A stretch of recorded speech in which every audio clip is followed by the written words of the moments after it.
नहीं मालिक, ऐसा मत कहिए। मैं आज उन्हें हरा चारा खिलाने के लिए घने जंगलों में ले जाऊंगा। अरे माधव, तेरी मति मारी गई है क्या? वहां तो साए रहते हैं। पिछले साल जो गया था वह आज भी पागलों की तरह गलियों में भटकता है। अरे जाने दे इसे लक्खू, अगर ये वहां जाकर मर भी गया तो कम से कम मेरी बकरियां तो पेट भर कर आएंगी। जा माधव, पर याद रखना, शाम को अगर बकरियों के पेट खाली मिले तो फिर यहाँ कदम मत रखना। माधव बकरियों को हाँकते हुए गांव के बाहर की ओर चल पड़ा। माधव बकरियों को चरने के लिए छोड़ देता है और एक पुराने पेड़ के नीचे बैठ जाता है। सच में ये जगह तो बहुत डरावनी है। माँ सही कह रही थी, यहाँ कितना सन्नाटा है। अब क्या करूँ? अगर आज बकरियों का सही से पेट नहीं भरा तो आज जमींदार मुझे घर से बाहर निकाल देंगे। अचानक झाड़ी के पीछे से किसी के कराहने की आवाज आती है। माधव घबरा जाता है। माधव ने अपनी लाठी उठाई और उस आवाज की दिशा में बढ़ने लगा। कौन है वहाँ? सामने आओ। वहाँ एक बेहद खूबसूरत दूध जैसी सफेद बकरी खड़ी थी। अरे इसके पैर में तो कांटा लगा हुआ है और कितना खून बह रहा है। माधव भूल गया कि यह शापित जगह है। उसे बस उस बेजुबान का दर्द दिखाई दिया। आज फिर वही सूखी रोटी, कल भी यही थी, परसों भी यही। क्या हमारे नसीब में कभी सूखी रोटी के अलावा कुछ और भी होगा कि नहीं? कभी कभी लगता है कि हम इंसान नहीं, पत्थर हैं जो इस धूल को निगलने के लिए पैदा हुए हैं। नसीब को दोष मत दे। जमींदार साहब का शुक्र मना कि उन्होंने तुझे काम पर रखा है, वरना इस अकाल में तो लोग दाने दाने को तरस रहे हैं। तुझे पता है, पड़ोस की बुढ़िया कल रात अपनी आखिरी गाय को बेच आई ताकि वह अपने पोते को एक वक्त का खाना खिला सके। हमारे पास तो कम से कम ये सूखी रोटी और रहने को छत तो है। कैसा शुक्र माँ? क्या तुम देख नहीं रही कि जमींदार हमें पाल नहीं रहा बल्कि हमारा खून चूस रहा है? सुबह सूरज उगने से पहले निकलता हूँ और रात के अंधेरे में लौटता हूँ। पूरा दिन उन बकरियों के पीछे नंगे पैर भागता रहता हूँ। कांटे चुभते हैं, प्यास से गला सूख कर लकड़ी हो जाता है और महीने के आखिर में क्या मिलता है? बस 2-3 किलो सड़ा हुआ अनाज और कुछ सोने के सिक्के। क्या एक इंसान की मेहनत की कीमत यही है? धैर्य रख माधव, देवता सब देख रहे हैं। सब दिन एक से नहीं होते हैं। तू देखना, एक दिन हमारे जीवन में बहुत खुशियां आएंगी। मेरे पिताजी कहते थे कि जब इंसान अपनी परीक्षा के सबसे कठिन दौर में होता है तभी चमत्कार का द्वार खुलता है। पता नहीं माँ, वो दिन कब आएगा। शायद तब जब हम दोनों इस दुनिया में नहीं होंगे। खैर, मैं निकलता हूँ। आज बकरियों को उस तरफ ले जाऊंगा जहाँ घना जंगल शुरू होता है। कहते हैं वहाँ अभी भी कुछ हरी घास बची है। शायद वहाँ की नमी ने उसे बचा रखा हो। नहीं माधव, तू उस तरफ भूलकर भी मत जाना। बुजुर्ग लोग कहते हैं वहाँ जो भी गया वो या तो लौट कर नहीं आया या फिर उसकी मति मारी गई। वहाँ कोई रहस्यमय चीज रहती है। कई साल पहले गांव का एक चरवाहा वहाँ गया था। वह लौटा तो सही, पर वह कभी बोल नहीं पाया। उसकी आंखें हमेशा डर से फटी रहती थीं। माँ, तुम बेवजह परेशान हो रही हो। जिसके पास खोने को कुछ न हो उसे किसी चीज का डर नहीं होता। मुझे जाने दो, वरना बकरियां भूखी रह जाएंगी। कल जमींदार ने साफ कह दिया था कि आज मैंने बकरियों को हरा चारा नहीं खिलाया तो वो मुझे काम से निकाल देगा। अब इस सूखे में हरियाली कहाँ से लाऊं? एक वही जगह है जहाँ हरियाली बची हुई है। बेटा, मेरी बात मान। भूख बर्दाश्त हो जाएगी, पर उस शापित जगह की बलाएं पीछा नहीं छोड़ेंगी। माँ, अगर मैं आज नहीं गया तो हम कल भी भूखे रहेंगे। मौत तो दोनों तरफ है, तो क्यों न काम करते हुए ही मरूं। मैं जा रहा हूँ माँ, अपना ख्याल रखना। माधव अपनी लाठी लेकर जमींदार की हवेली पर पहुंच जाता है। जैसे ही माधव हवेली के अंदर जाता है तो जमींदार उसे कहते हैं, आ गया माधव तू। मैं कब से तेरा ही इंतजार कर रहा था। सूरज देख कहाँ पहुंच गया है और तू अब अपनी नींद तोड़कर आ रहा है। तुझे क्या लगता है मेरी बकरियां पत्थर चबाकर दूध देंगी? घर से थोड़ा जल्दी निकल जाया कर। मालिक, माँ की तबीयत थोड़ी ठीक नहीं थी, बस इसीलिए देर हो गई। बहाने मत बना माधव, यहाँ हर दूसरे घर में कोई ना कोई बीमार है। मुझे उससे मतलब नहीं, मुझे मतलब है मेरी बकरियों से। सुन, आज कोई भी बकरी भूखी ना रह जाए। कल मैंने देखा था बकरियों की हड्डियां साफ दिख रही थी। अगर आज एक भी बकरी भूखी रही तो तुझे आज ही काम से निकाल दूंगा। और याद रखना, इस पिछले महीने का जो अनाज बकाया है वो भी जब्त कर लूंगा। फिर अपनी बीमार माँ को मिट्टी खिलाना। नहीं मालिक, ऐसा मत कहिए। मैं आज उन्हें हरा चारा खिलाने के लिए घने जंगलों में ले जाऊंगा। घने जंगलों में? अरे माधव, तेरी मति मारी गई है क्या? वहां तो साए रहते हैं। पिछले साल जो गया था वह आज भी पागलों की तरह गलियों में भटकता है। अरे जाने दे इसे लक्खू, अगर ये वहां जाकर मर भी गया तो कम से कम मेरी बकरियां तो पेट भर कर आएंगी। जा माधव, दिखा अपनी बहादुरी, पर याद रखना शाम को अगर बकरियों के पेट खाली मिले तो फिर यहाँ कदम मत रखना। माधव बकरियों को हाँकते हुए गांव के बाहर की ओर चल पड़ा। कुछ देर चलने के बाद माधव घने जंगलों में पहुंच जाता है। सच में ये जगह तो बहुत डरावनी है। माँ सही कह रही थी, यहाँ कितना सन्नाटा है। अब क्या करूं? अगर आज बकरियों का सही से पेट नहीं भरा तो आज जमींदार मुझे घर से बाहर निकाल देंगे। माधव बकरियों को चरने के लिए छोड़ देता है और एक पुराने पेड़ के नीचे बैठ जाता है। उसने अपनी पोटली खोली और उसमें से सूखी रोटी निकाली। अभी माधव ने रोटी का पहला निवाला तोड़ा ही था कि अचानक झाड़ी के पीछे से किसी के कराहने की आवाज आती है। माधव घबरा जाता है। माधव ने अपनी लाठी उठाई और उस आवाज की दिशा में बढ़ने लगा। कौन है वहाँ? सामने आओ। माधव डरते डरते अपनी लाठी आगे बढ़ाता है। वहाँ एक बेहद खूबसूरत दूध जैसी सफेद बकरी खड़ी थी। उसकी सुंदरता देखकर माधव की आंखें फटी की फटी रह जाती है। अरे ये तो बकरी है, मैं बेवजह डर रहा था। ये कितनी सुंदर बकरी है, लेकिन ये बकरी किसकी है? यहाँ तो दूर दूर तक कोई गांव या घर नहीं है। क्या यहाँ मेरे अलावा कोई और भी बकरी चराने आता है? वैसे ये बकरी कितनी सुंदर है। ऐसी बकरी तो जमींदार की हवेली में भी नहीं है। पर ये यहाँ अकेली क्या कर रही है? तभी माधव की नजर बकरी के पैर पर पड़ती है, जिसके पैर में कांटा लगा हुआ था, जिसकी वजह से बकरी के पैर से खून बह रहा होता है। अरे इसके पैर में तो कांटा लगा हुआ है और कितना खून बह रहा है। माधव भूल गया कि यह शापित जगह है। वह भूल गया कि वह अकेला है। उसे बस उस बेजुबान का दर्द दिखाई दिया। वह बकरी से कहने लगा, डरो मत, मैं अभी तुम्हारे पैर से ये कांटा निकाल देता हूँ, फिर तुम्हारे दर्द को राहत मिल जाएगी। माधव बकरी के पैर से कांटा निकाल देता है और उसके पैर से एक कपड़ा बांध देता है। लो, अब तुम्हारा दर्द कम हो जाएगा। पता नहीं तू यहाँ कैसे आ गई। यहाँ तो चारों तरफ सन्नाटा है। तू इतनी कोमल है, कोई जंगली जानवर तुझे देख लेता तो तेरा क्या होता? बकरी माधव को ऐसे देखती है जैसे वह उसे सदियों से जानती हो। फिर माधव से कहती है, तुमने मेरा दर्द दूर कर दिया। तुम बहुत नेक और ईमानदार इंसान हो। तुमने अपनी परवाह न करते हुए एक बेजुबान की मदद की। बकरी को इंसानों की तरह बोलते देख माधव हैरान रह जाता है। हे भगवान, बकरी बोली, ये क्या बला है? बकरी इंसान की तरह बोल रही है। भागो, ये कोई चुड़ैल है। मेरी माँ सही कहती थी, यह जगह है शापित है। रुको माधव, डरो मत। मैं कोई बला नहीं हूँ। मेरा नाम सफेदी है। मैं इस जंगल की रक्षक हूँ।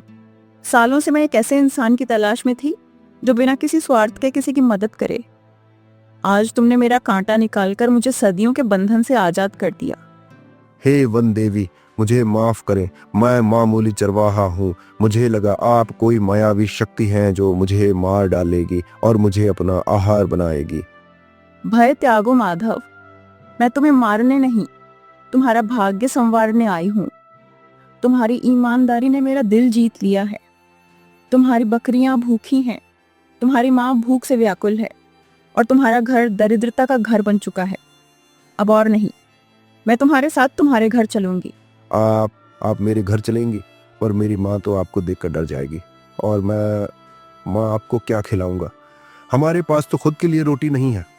चिंता मत करो, जहां मैं रहूंगी वहां कभी अभाव नहीं होगा। पर मेरी एक कड़ी शर्त है जो तुम्हें हर हाल में माननी होगी। कैसी शर्त है देवी? पहली, तुम कभी किसी को यह नहीं बताओगे कि मैं बोल सकती हूँ। दूसरी, जिस दिन तुमने मेरे नाम का उपयोग धन कमाने के लिए या लालच में आकर किसी को धोखा देने के लिए किया, मैं उसी पल गायब हो जाऊंगी। और तीसरी, तुम्हें अपनी संपत्ति का आधा हिस्सा हमेशा गरीबों और भूखों में बांटना होगा। क्या तुम्हें मंजूर है? मंजूर है देवी। मुझे धन का मोह नहीं है। मुझे बस इतना चाहिए कि मेरी माँ शांति से सो सके और कोई मासूम भूख से न तड़पे। मैं वचन देता हूँ। माधव सफेदी और दूसरी बकरियों को लेकर अपने घर आ जाता है। जैसे ही माधव की माँ उसे देखती है तो वह माधव से कहती है, माधव, तू आ गया बेटा। ईश्वर तेरा लाख लाख शुक्र है। मैं तो डर के मारे पागल हो रही थी। और ये सफेद बकरी किसकी है? ये बकरी तो जमींदार की नहीं लगती। माँ, ये बकरी मुझे जंगल में मिली है, अब से ये हमारे साथ रहेगी। जंगल में? आखिर इसे जंगल में कौन छोड़ गया? कोई ऐसे कैसे अपनी बकरी जंगल में छोड़ सकता है? माँ, हो सकता है रास्ता भटक कर जंगल में आ गई हो। हाँ, ये भी हो सकता है। अगर इसका मालिक इसे तलाश करता हुआ आ गया तो हम उसे ये बकरी वापस कर देंगे। चल, अब तू खाना खा ले। माधव खाना खाकर सो जाता है। रात को एक चमत्कार होता है। खाली पड़े पुराने अनाज के बोरे अनाज से लबालब भर जाते हैं। जब सुबह पार्वती अनाज के बोरे भरे देखती है तो वह हैरान रह जाती है और जल्दी से माधव के पास जाकर कहती है, माधव, देख ये क्या हो रहा है। मेरी बीमारी बिल्कुल ठीक हो गई। कल तक तो मुझसे चारपाई से उठा भी नहीं जा रहा था और अब ऐसा महसूस हो रहा है जैसे मैं कभी बीमार थी ही नहीं। और ये अनाज कहाँ से आया? कल तक तो ये बोरे खाली पड़े थे। रातों रात इनके अंदर अनाज कहाँ से आ गया? क्या ईश्वर ने हमारी सुन ली है? माधव सफेदी की ओर मुस्कुराते हुए कहता है, हाँ माँ, देवता सब देख रहे हैं। शायद अब हमारी मुश्किलों के दिन ढल गए हैं। समय का पहिया तेजी से घूमने लगा। सफेदी के आने के बाद माधव की किस्मत ऐसे पलटी जैसे किसी ने जादू कर दिया हो। उसकी झोपड़ी की जगह अब एक पक्का महल जैसा मकान था, लेकिन माधव ने अपना स्वभाव नहीं बदला। वह आज भी वही सरल चरवाहा था। वह गांव के गरीबों की भी गुप्त रूप से मदद करने लगा। अब माधव की माँ भी बहुत खुश थी। एक दिन पार्वती माधव से कहती है, माधव बेटा, कभी कभी मुझे डर लगता है कहीं यह कोई सपना तो नहीं। जिस घर में कल तक चूल्हा जलाने के लिए सूखी लकड़ियां नहीं थीं, आज वहाँ सब कुछ है। तू सच बता, ये सब कैसे हो रहा है? क्या तूने कोई गुप्त रास्ता खोज लिया है? माँ, तुमने कहा था ना कि सब दिन एक से नहीं होते। ये सब ऊपर वाले की कृपा और इस सफेदी का भाग्य है। जब से ये हमारे आंगन में आई है, हमारे घर के भंडार कभी खाली नहीं हुए। बस तू इसे प्यार देती रह, यही हमारे घर की लक्ष्मी है। प्यार तो मैं इसे अपनी जान से ज्यादा देती हूँ बेटा, पर गांव के लोग, उनकी नजरें मुझे डराती हैं। कल जब मैं मंदिर गई थी तो सब औरतें मुझे ऐसे देख रही थीं जैसे मैंने कोई अपराध किया हो। लोग पूछ रहे थे कि माधव के पास इतना धन कहाँ से आ रहा है। लोगों का काम तो कहना है माँ, तुम उनकी परवाह मत करो। हम किसी का बुरा नहीं कर रहे, बल्कि गरीबों, बेसहारा लोगों की मदद ही तो कर रहे हैं। गांव का माहौल बदल रहा था। मनुष्य का स्वभाव है कि वह अपने दुहक से उतना दुखी नहीं होता जितना दूसरे के सुख से होता है। गांव की चौपाल पर हर शाम बस एक ही नाम गूंजता था, माधव। एक दिन दो गांव वाले आपस में बात कर रहे थे। अरे भाई, ये माधव कल तक जमींदार के फटे जूते पहनता था और उसके द्वारा दिया गया सड़ा भूसा अनाज खाता था, और अब देखो एकदम कितना अमीर हो गया है। आखिर ये इतना पैसा छाप कहाँ से रहा है? मुझे तो लगता है ये सब उस बकरी की वजह से हो रहा है। वो बकरी नहीं, कोई जादुई बला है। जो भी हो, हमें माधव की मालदारी का पता लगाना ही होगा। आखिर उसकी मालदारी का राज क्या है? उधर माधव की तरक्की देखकर जमींदार भी बहुत परेशान था। उसे इस बात का डर था कि कहीं माधव उससे आगे ना निकल जाए। जमींदार अपने नौकर लखू से कहता है, क्यों रे लक्कू, सुना है माधव आजकल बहुत उड़ रहा है। हर वक्त नए कपड़े पहनकर रखता है और वो अपनी माँ के लिए शहर से कीमती गहने लाया है। उसकी झोपड़ी अब महल जैसी चमक रही है। आखिर कहाँ से आ रहा है इतना पैसा उसके पास? लक्कू, तुम जाओ और माधव पर नजर रखो। आखिर वो दिन भर क्या करता है? जमींदार के कहने पर लखू माधव पर नजर रखने लगता है। लखू बिल्ली की तरह दबे पांव माधव के घर के पिछवाड़े पहुंच गया। उसने खिड़की के एक छेद से अंदर झांका। अंदर माधव बकरी से बात कर रहा था। सफेदी, जब से तुम मुझे मिली हो, मेरा जीवन खुशियों से भर गया है। जिस घर में कभी दुख और कमी हुआ करती थी, आज वहीं खुशियों की रोशनी है। तुम्हारी वजह से मेरी माँ की सारी परेशानियां खत्म हो गईं। जो सपने मैं सिर्फ सोचा करता था, आज उन्हें जी रहा हूँ। माधव, ये सब मेरी वजह से नहीं है। ये तुम्हारी ईमानदारी, सच्चाई और मेहनत का फल है। जो इंसान दिल से साफ होता है, किस्मत उसका साथ जरूर देती है। अरे रे, ये मैं क्या देख रहा हूँ? बोलने वाली बकरी। इसका मतलब ये कोई साधारण बकरी नहीं है, और माधव इसी की वजह से इतना अमीर बना है। इसी बकरी ने माधव को इतना अमीर बनाया है। अभी इस राज को जमींदार साहब को जाकर बताता हूँ। लखू वहाँ से भाग खड़ा हुआ सीधा जमींदार की हवेली पहुंचा। जमींदार माधव से कहने लगा, क्या खबर लाया है लक्खू? क्या माधव ने कहीं खजाना गाड़ रखा है? खजाना नहीं हुजूर, खजाने की चाबी मिल गई है। माधव के पास एक बोलने वाली बकरी है जो इंसानों की तरह बात करती है। उसी बकरी ने माधव को इतना अमीर बनाया है। वह बकरी जो कहती है वही हो जाता है। माधव की सारी दौलत उसी के दिन है। बोलने वाली बकरी, क्या तूने उसे खुद बोलते सुना था? हाँ मालिक, मैंने अपने इन 2 कानों से उसे बोलते हुए देखा था, बिल्कुल इंसानों की तरह। तो ये बात है, वो कल का चरवाहा मेरी आंखों में धूल झोंक रहा है। मैं भी तो कहूं, आखिर उसने मेरी बकरियों को चरना क्यों छोड़ दिया? अब मैं उसे ऐसा फंसाऊंगा कि वो खुद उस बकरी को मेरे कदमों में डाल देगा। हम यहां पुरखों की जमीन बचाते बचाते बूढ़े हो गए, और उस कल के छोकरे को खजाना मिल गया। बुलाओ उस चरवाहे को, उसकी अक्ल ठिकाने लगाता हूं। लखू माधव को बुलाने उसके घर पहुंच जाता है। माधव भैया, तुम्हें जमींदार जी ने बुलाया है। लखू, जमींदार जी ने मुझे क्यों बुलाया है? ये तो मैं नहीं जानता भैया, लेकिन कोई जरूरी काम है। माधव लखू के साथ जमींदार के घर पहुंच जाता है। माधव को देखकर जमींदार कहने लगता है, आओ माधव, आओ। आजकल बड़ी तरक्की कर रहे हो, बड़ा घर बना लिया है, और गरीब लोगों की मदद भी बहुत करते हो। ये भी अच्छी बात है। सुना है कोई बकरी मिली है तुम्हें? जमींदार के मुंह से बकरी का नाम सुनकर माधव घबरा जाता है। जी हुजूर, बस एक लावारिस बकरी थी, जंगल में भटक रही थी, तो मैंने उसे घर ले आया। अच्छा, तो वो लावारिस बकरी हमें दिखाओ। सुना है वो इंसानों की तरह बातें करती है। नहीं हुजूर, जानवर भला कैसे बात कर सकते हैं? लोग अफवाहें फैला रहे हैं। झूठ मत बोल माधव। लक्खू ने खुद तुझे उस बकरी से बात करते हुए देखा था। कल तक तू मेरी जूठन पर पलता था, और आज तूने इतना धन इकट्ठा कर लिया कि मेरी हवेली की चमक फीकी पड़ने लगी। ये धन कहाँ से आया? तू समझता है कि तू अपनी चालाकी से पूरी दुनिया को बेवकूफ बना लेगा, लेकिन मुझे नहीं बना सकता। मैं सब जान चुका हूँ। तू उस बकरी की वजह से ही इतना अमीर हुआ है। जा, उस बकरी को अभी के अभी मेरे पास लेकर आ, क्योंकि इस गांव की जमीन पर जो भी चमत्कारिक चीज मिले उस पर पहला हक मेरा, यानी इस गांव के जमींदार का है। हुजूर, वो बकरी मेरी जान है। वह कोई धन देने वाली मशीन नहीं है, वो मेरा परिवार है। मुझ पर रहम करें, उसे मुझसे मत छीनिए।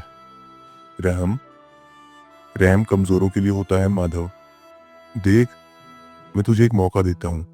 या तो तू चुपचाप वो बकरी मुझे सौंप दे, बदले में मैं तुझे 5 एकड़ जमीन और 5,000 सोने की मोहरें दूंगा।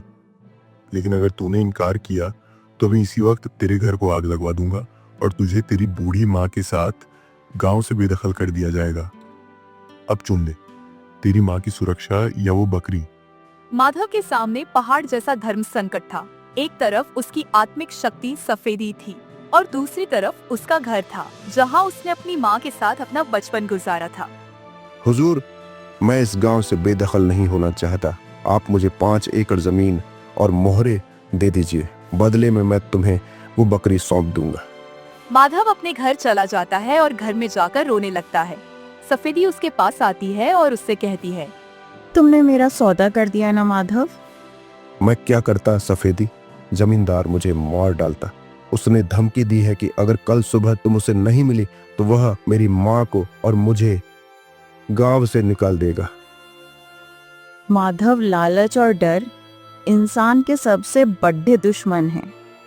खैर, मुझे ले जाओ उसके पास, लेकिन उसे बता देना कि मैं केवल उसी की बात मानती हूँ जिसका दिल साफ हो। क्या वो तुम्हें नुकसान पहुंचाएगा? नुकसान वह मुझे नहीं, खुद को पहुंचाएगा। कल सुबह जब सूरज की पहली किरण निकलेगी, तुम मुझे जमींदार के हवाले कर देना। पर याद रखना, उस दिन के बाद तुम मुझे कभी नहीं देख पाओगे। मुझे माफ कर दो सफेदी, मैं बहुत मजबूर हूँ। अगली सुबह माधव बकरी को लेकर जमींदार को दे देता है।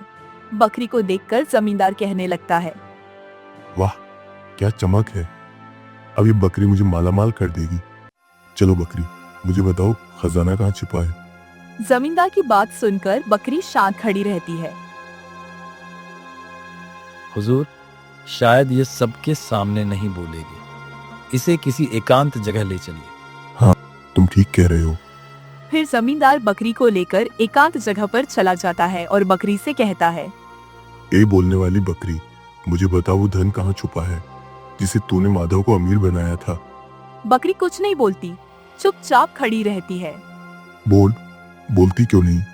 अगर तूने उस धन के बारे में मुझे नहीं बताया तो मैं तेरा गला काट दूंगा। जमींदार, सोना चाहिए तो देखो अपने पैरों के नीचे।